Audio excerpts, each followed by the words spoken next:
This is Pet Life Radio. Let's talk pets.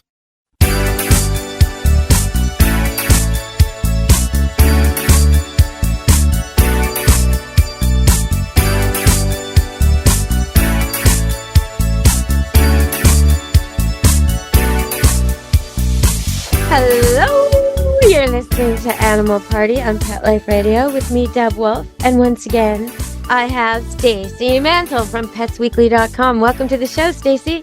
Thank you for having me again. Well, it's that time of year when pets get hurt. The most common day for pets to go to emerge Christmas Eve and New Year's Day. So I want to talk about safety over the holidays, if that's okay with you, Stacy. Absolutely. So I know you were saying just before we got on air that you wanted to give out some tips about power failures. So maybe I'll just let you start with that. Okay, so that's what you're going to say. Yeah, why not? Because I mean, it's happening, right? It's happening all over. I've already had one this year. It was only about 3 hours, no big deal. But, you know, it's something to think about. It can happen anytime, anywhere. Absolutely. And, you know, it really depends on whether you're in summer or winter. And I know that your winters are extreme, my summers are extreme. So we've got a few articles about these tips, and they're all written down on Pets Weekly on how to keep your pets safe without power. The first thing is to know that your power went out, because sometimes we're away at work. We don't know that it went out. In Arizona, it's a big problem because our houses can hit 110, 120 degrees or better. And inside, it can be upwards of 150, 160 when you walk inside. So not knowing that your power went out is really critical. I mean, you need to know it. So what they have is some remote temperature change fluctuation things, monitors that will tell you your power is out or there's been some sort of a voltage issue. It'll let you know that it's too hot or too cold for your pets. They make them for motorhomes, but now they're making them for homes too. So that's kind of nice. It works through Google or Amazon Home, whatever you're working with, and does a lot of great there. The second thing is getting your generators going. If you don't have generators, probably get one, especially if you're in an area that's prone to power outages. So that's kind of more obvious. But the reason we would want those is a lot of our aquariums crash. If they don't have any oxygenated water and nothing's working on there, you can kill your fish in 24 hours. I mean, it's scary stuff. So you don't want that to happen. You know, I'm thinking about here when you said that we have extreme winters, not really where I live, which is just north of Seattle near Vancouver. The winters are mostly wet, which is extreme wet. We had 100 milliliters, which is like 50 inches or so in a 24-hour period of rain just the other day, you know, and that's not our worst. I know some places in the world don't even get that in a year. They don't even get a milliliter in a year or 2 milliliters in a year. But so it's very, very wet here. But in the summers, it's been getting hotter and hotter. There are times when they tell us on the news that it's hotter here than Arizona today, you know, because we have these weird heat bombs. Yeah, I love it. I have no problem with it. But my animals, yeah, you need more water. You need more shade. You need to think about it. If you're on a well and it's going to run dry, you need to store water. And you don't want to be walking or exercising them in the heat of the day. You want to, and the same for the cold. You know, in the cold, you want to be exercising them when it's warmest, not in the cold time of the day at midnight, right? And so you kind of have to look at the weather and the temperatures. If the ground is so frozen that your bare feet would freeze, your dog needs boots. If it's so hot that your feet or your hands bare on the ground would burn, well, your dog needs some protection. You can't expect him to go barefoot through these scorching or freezing temperatures. So a lot of it is common sense. You know, look at what you're wearing. If you're all bundled up and you've got a newly shaved poodle, why isn't he wearing a jacket? Right? I mean, exactly. Some of it's common sense. But I like what you're saying about the power failures because, you know, you would never know that your house got that hot. So that makes sense. All right. So it's almost Christmas. And I want to tell people, please don't use that artificial liquid in the bottom of your trees because your pets might drink it and it's really bad for them. Don't do it. Just don't do it. Do something else. And no candles left burning. If you want to do some kind of religious ceremonial candles like for Hanukkah and you want to leave them burning and not blow them out, it's a good idea to use birthday candles, really short ones. So it's done quickly while you're still eating the meal and you're still there because you never want to leave candles burning in a room with pets when you're not there. That's just a recipe for disaster. And candles on a Yeah, and candles on a dry tree are bad. And food on a tree is a bad idea, like popcorn or chocolates under the tree. All these things tempt your animals to mess with the tree. Now, you can baby gate the tree off. I find that really effective if you don't have cats, if it's just dogs. Put a big giant X pen around it and they're not going near it and you're safe, right? Puppies, whatever. But otherwise, there's this great commercial on TV right now where the Christmas tree is decorated from the top to about halfway. And the little Jack Russell, it can jump just to the level that they've not decorated, right? And so you really have to think about anchoring your tree and not using ornaments that are glass or dangerous in any way. And what would you like to add to that, Stacy? Because I could keep going about the Christmas thinking. Tinsel. Please avoid tinsel at all costs. It's just not good for anyone in the house. It's bad for pets. It's bad for the environment. Yeah, so avoid tinsel and really watch the plants that you bring out. Holly, mistletoe, all of that is very toxic. So if you're going to have live plants, please make sure they're safe for pets or out of reach of pets. Yeah, poinsettias too. Not good. Very much so. Yeah. Yeah. And then the other thing that's really common at the veterinary clinic, I used to work at one as a vet nurse, and I remember them coming in, was the injuries and illnesses, torqued stomachs, and abdominal surgeries required for dogs who got into the turkey. They would get into the garbage where there was some kind of, bones, carcass, gravy kind of combo wrapped in foil, and they would just eat whatever. And that, a huge amount of fat all at once to a dog who's had a really kind of low fat diet, that alone, even if the people just gave him some gravy or gave him a lot of turkey that night, that alone can make a dog get into a gastric episode, and acute. But when they eat the garbage and the bones and the foil as well, oh my goodness, that is a big problem. So really, if you're going to give your dog a treat of the turkey, make it a little bit of the meat, just a little bit. Right. And then a little bit the next day. Don't give him it's Christmas, buddy. Here you go. We're going to spend the rest of the night at the hospital. No. Yep. About less is more. It can trigger pancreatitis. It can trigger all kinds of stuff. Yeah. But let's talk about what we can do. Say if they did get a little bit hyperactive with the garbage or the turkey. Okay. We're going to go to break. We have to go to break and we're going to come back and talk about that. What if? Stay tuned on Animal Party Pet Life Radio.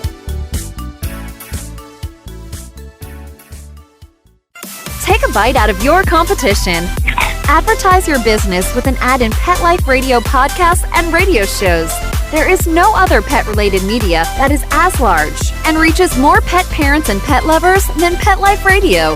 With over 7 million monthly listeners, Pet Life Radio podcasts are available on all major podcast platforms. And our live radio stream goes out to over 250 million subscribers on iHeartRadio, Odyssey, TuneIn, and other streaming apps. For more information on how you can advertise on the #1 pet podcast and radio network, visit PetLifeRadio.com/advertise today. Let's Talk Pets on PetLifeRadio.com.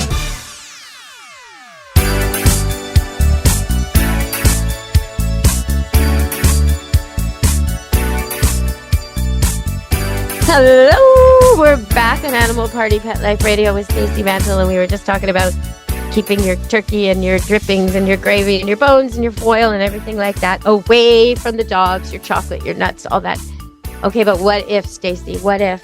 Okay, so if they do get into this, and of course, if it's a little amount and they're just not feeling good, give them some pumpkin. Native Pet has just come out with dehydrated pumpkin. So if you don't happen to have, most of us have cans of pumpkin sitting around or the real thing, but if it's not something you normally have in your house, get a box of this stuff. It's just dehydrated pumpkin with a little bit of goat's milk, and you can just hydrate it when you're ready. It stays good for years. And it will help with diarrhea, it will help with constipation. It just has a lot of great benefits, and it'll calm your dog's stomach down. So whenever it's like a regulator, it's like a soothing, regulating thing. Some dogs won't eat pumpkin. I know a Portuguese water dog in Toronto. They wrote to me their dog wouldn't eat pumpkin.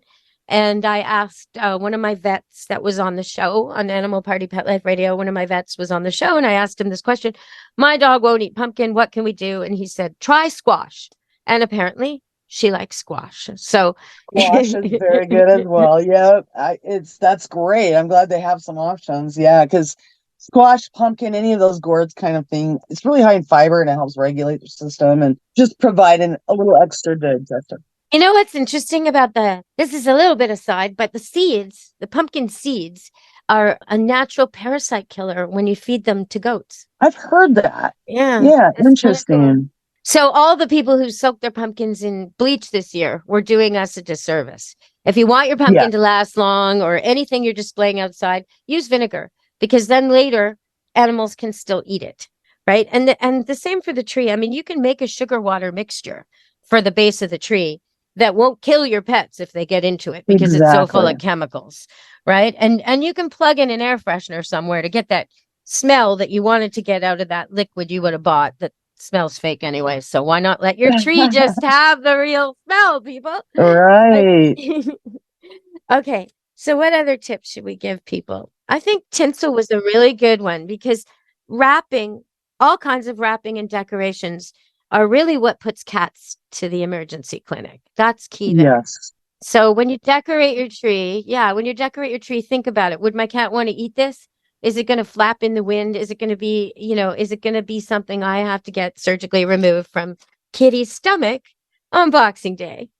Exactly. Yes. All things to consider, because it's super important and it happens so fast. We just don't even notice it. So yes, totally agree with that. And then there's the guest factor. Okay.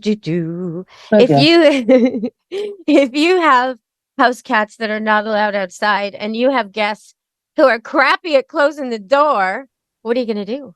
You got to set this up for success, right? Because you don't want to be running down the snowy block, or even if your weather's beautiful, like you always brag, you don't want to be running down the street in your Christmas heels trying to catch Kitty. So, which we've all done.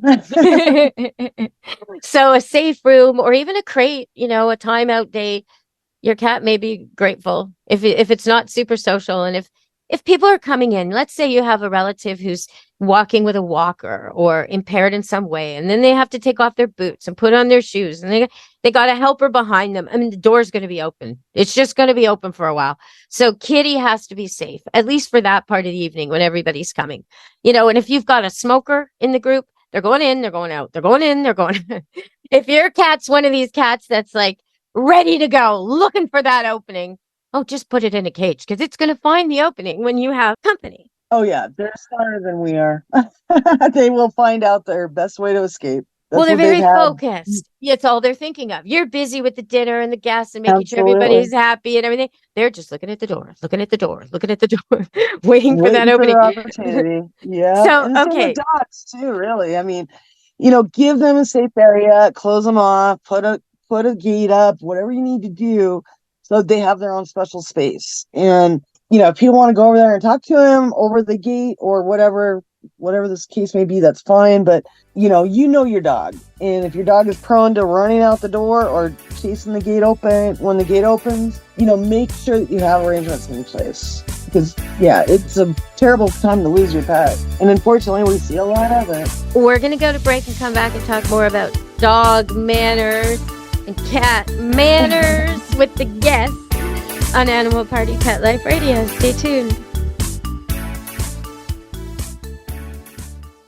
Molly, here's your dinner. Zeus, that's not your food. Don't let that happen to your precious cat. Elevate your cat's eating experience with the Cat Tree Tray. The Cat Tree Tray keeps your cat's food off the floor and conveniently located on the cat tree. It's the perfect way to eat.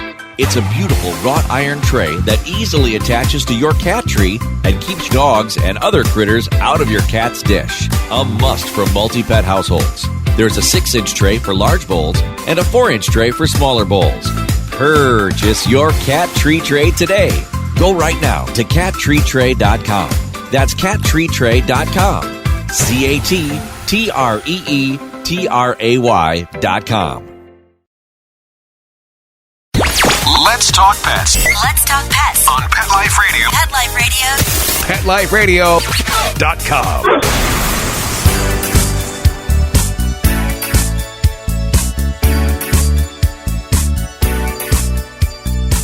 Hello. we're back with Stacy Mantle from petsweekly.com. And okay, so we were just talking about making sure your dogs are contained in case they're escape artists, because your guests are not going to be the greatest at door etiquette. So, even if you have a sign on the door, some of your guests won't read it. The door is going to get left open, even if the weather's bad. In fact, particularly if the weather's bad. But so you need security. But besides all that, say your dog isn't a runaway dog and your cat doesn't want to go out in the snow and you're not worried about escape and you want them to be part of the holidays. That's nice. Okay. But what if not everybody who's coming wants a cat on their lap or a nose in their crotch or a begging, drooling dog at their elbow while they eat their turkey dinner? What do you think about that, Stacy? I totally agree. It's better just to err on the side of my pets. I want to make sure they're comfortable before I worry about all the other people, and if they're comfortable, I'm going to be more comfortable and a better host. So, yeah, if your dog's not really well trained, your cat's jumping on things, people, places, whatever, give them their space, create a special area for them.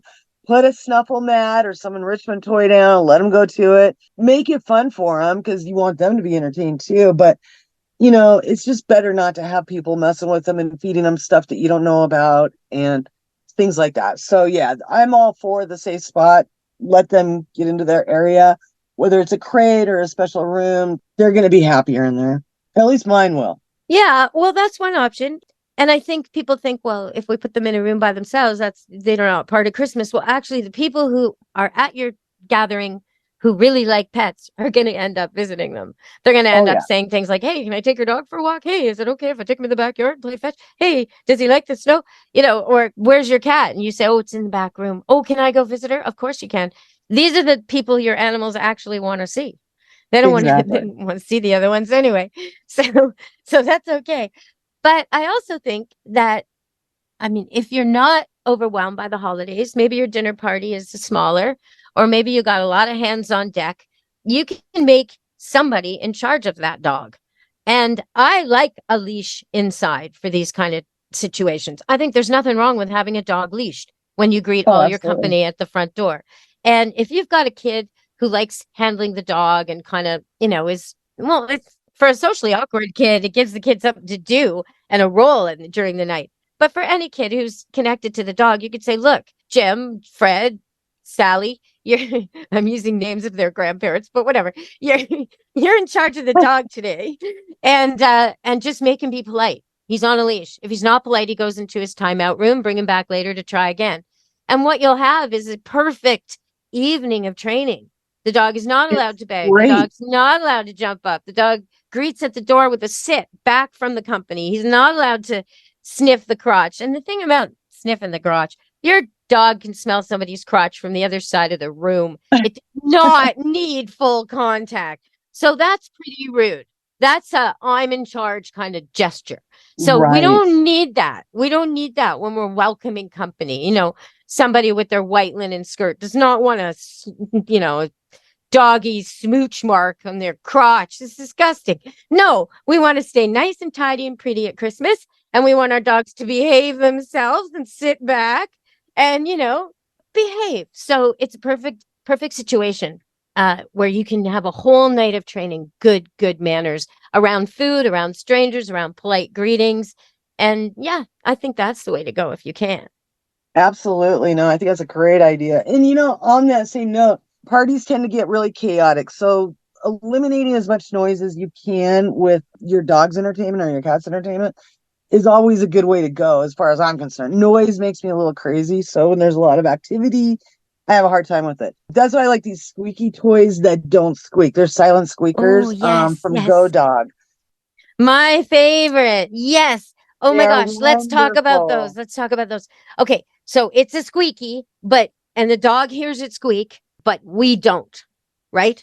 That's the thing. Yeah, so it's an ultrasonic silent squeaker. So we don't hear it, but the dogs make as much noise as they want. It's just on a different frequency. So it's absolutely wonderful for anybody that works from home, has people over, just needs some quiet time. It keeps your active dog active without making you insane with the crazy squeaks. So we really love them. I've given them out over the years to annoying little dogs who come here, terriers and things, as Christmas gifts. because the annoying dog becomes not annoying at all when it's sitting Exactly. there quietly chewing on a toy. But when it's going squeak, squeak, squeak, squeak, and you're trying to do anything, it's so irritating. Oh my gosh. Yeah. And especially if you got anybody in the house that you care for. I know one of my neighbors has her husband that she cares for. And these have changed her life because she wants to keep the dogs active, but she doesn't want to upset her husband, who is very reactive and has a hard time with noise and things like that. She needs to be able to sleep. Well, or the baby. If you have a baby, you can't have a squeaky toy and a baby. That's going to wake the baby up. They're wonderful. So I'm a big fan of them. Yeah. And it makes no sense to me that this wasn't invented a long time ago, because we know dogs and cats can hear what we can't hear. So why have we been putting up with their squeak for all these? I don't know. Exactly. Yep. So those are great. There's some fun feeders out now that you can keep them occupied with that. We talked about enrichment mats on the last show, and those are always big with dogs. I mean, and cats for that matter. We have a bunch that love those new treats that are out. They're like mashed up fish. And oh my gosh, I forgot the name of them, and I can't believe I did. Churu or Kuro or something like that. But anyway, they sound smelly, Stacy. Are they smelly? See, I don't know. Remember back in the 80s, it was a big thing to do these bull semen sticks. And oh my God, did they stink? No way. No way. I can't deal with that. I can't deal with that. I don't want my house. I want my house to smell like lavender and wood stove and whatever. Exactly. Not bull semen. No. Exactly. Totally agree. No bull semen. But once in a while when they're being super, super good, you got to break out some extra smelly treats for them because they deserve it, right? Okay. How about liver then? Like that. Okay, I can live with that. But that would probably make me sicker.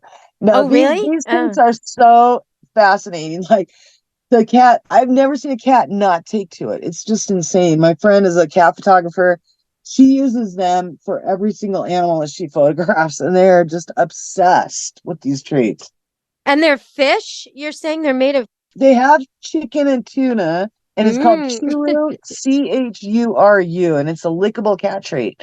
So they have a puree of chicken, they have a puree of tuna, salmon, all kinds of different things, but it's straight protein. It's just, there's something that makes cats so obsessed with them. So I keep them around for bribery reasons, and they're very effective for that. Well, okay. So we talked in an earlier show about 2 of your cats that won't let you touch them. How about use this? How about use Churu? I've been trying with these guys, and you love it, but they'll get close enough to sniff it. They don't want me to pet them, but they'll come close enough to sniff it and lick it. And so I need to be more disciplined to not give it to them. They'll come close enough to sniff it and lick it when it's in your hand. Is that what you're telling me? Oh, that's awesome. When I try to reach over, they won't. Don't reach over. I wouldn't reach over. Do you know what? Yep. Okay. So instead of reaching over, take your hand and move it next to your leg. So in order for them to keep sniffing or licking it, all they have to do is make some contact with your leg, even the slightest touch of fur. Great idea. Yeah. Yep, and then praise them for that. And then what happens is the next time more. So the condition is they have to come up and make contact with your leg, it's less stressful, less fear-inducing gesture for a cat to rub against your legs than it is to actually come to your hand where you could catch it, grab it, hit it, right? It's a baby step to trust. And if you can get them to touch your leg and rub against your leg for this treat, and each day make them do a little more to get the same reward, you'll have them like twirling around your legs and rubbing against you. And then when you put your hand down, they'll start to gently sort of headbutt your hand. And that's an indication they're ready for you to actually touch them. And at that point, don't touch over their head, the top of their head. That's a bit dominant. I would touch under, like the little bit under their chin, or a little bit on the side of their face. Or if they're giving you their back, their bum, their tail, but whatever they're offering to be touched, touch that. Great. Perfect. Okay. Great idea. All right, everybody. Well, we've ended the show. Oh, I love it that we talked about the quiet squeaky because it is my favorite toy. I had one shaped like Little Red Mittens, and I had one shaped like a big yellow star with googly eyes. And I'd love to get some more of those because those are just fantastic gifts. I think that's my go-to gift for any dog who likes squeaky toys. Okay, Stacy. Well, petsweekly.com is where they'll find you. What will they see there when they go there? Oh, all kinds of fun things. We're going to be doing some giveaways next year. We got some great ideas coming up that we're going to be implementing finally that we've been trying to do for a long time. A lot of video. We're on TikTok now, and just all kinds of fun stories and reviews and lots of informative articles. So I hope you guys will swing by. Yeah, it's been great having you. And I hope to have you again sometime in a few months. We'll talk about some Absolutely. more products and maybe touch base in the spring. I hope you have a great holiday and a really safe holiday with those blue You too. healers. You know, You too. sometimes we think of a dog like a poodle. We think of it as a French poodle, but it was actually bred in Germany. Or we think of a dog like an Australian shepherd, right? Must be from Yeah. Australia. No, it's born in America. Absolutely. Absolutely. So Well, I don't might let be the sending my name fool cattle you, dog up to everybody. Well, your cattle dog has part dingo. That dog came from Australia, and they are Oh, intense and they're sturdy and stocky and quite bright. I would say not quite as bright as a border collie, not quite as bright as a Doberman or poodle, but almost, and they make up for it in like vim and vigor and loyalty and intensity. I mean, that dog will die for you a week after you adopt it. Like He's it's like that too. no. Oh yeah. Don't look at my owner. What are you looking at? You looking at her? Yeah, Don't look at her. very possessive. Totally. Yeah. Well, I don't know if that, I wouldn't call that possessive. I'd call that Well, protective. protective. Yeah, Because absolutely if protective. your friend is looking at you, your friend is their friend. We're all friends. We're in the same pack, right? He doesn't keep your True. friends away, just strangers. Yeah. Very true. Very true. So, but for anyone listening who's thinking of getting a blue healer, it might not be for everybody, right, Stacy? No, you definitely need a longer, strong commitment with this dog. They're stubborn. I love them to death, but wow, the stubborn and the drama. I could do without those two things. I thought Maya was bad, but Marco's got her cornered. What's Maya? Maya is a res dog, believe it or not. She's got, I think, 32 breeds in her. She's mostly Australian Shepherd and some German Shepherd. She's got some Rottie. She's even got some Chihuahua. So she was quite the handful. She was very, very bitey. I don't know if you remember that. We talked about that back last year. Mm-hmm. And she's finally grown out of that, thankfully. And Marco is her little baby, so she adores him. That's the only reason we decided to get him. But yeah, so they get along great, but definitely needs a lot of work still. We're getting there. We're making progress. Well, when you have two dogs or two cats even, I always suggest that you reward the one that's behaving the best. So you let the other one see that the dog who came calmly and sat when you told it to got a treat. He's jumping all around being crazy. Don't give that dog attention. Don't put that dog in a sit. No. Focus on the good one. And the bad one or the naughty one will start to copy the good one. They'll say, what did he do that I didn't do? And sometimes if it's a kitten or a puppy, you need to kind of show them.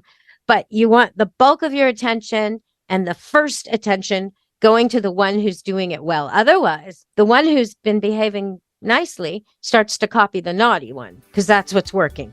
And now they're both jumping all over the place and harassing you for attention. So make it really obvious that the good one gets everything first and more of your attention and more treats. And before long, the naughty one, the cat that's knocking things off the table, or the dog that's bouncing up and down in your face, or the cat that's scratching you, they'll stop doing those things and start copying the one that's getting all the good stuff. So that's my tip for the end of the show on Animal Party Pet Life Radio, and I hope you all have a very safe holiday. Thanks so much for having me on, Deb. Yeah, it's been great, Stacy. Thank you. All right, everyone, look up petsweekly.com. And until next time, from me, Deb Wolf, and from Animal Party Pet Life Radio, be good to your animals. Let's Talk Pets, every week on demand, only on PetLifeRadio.com.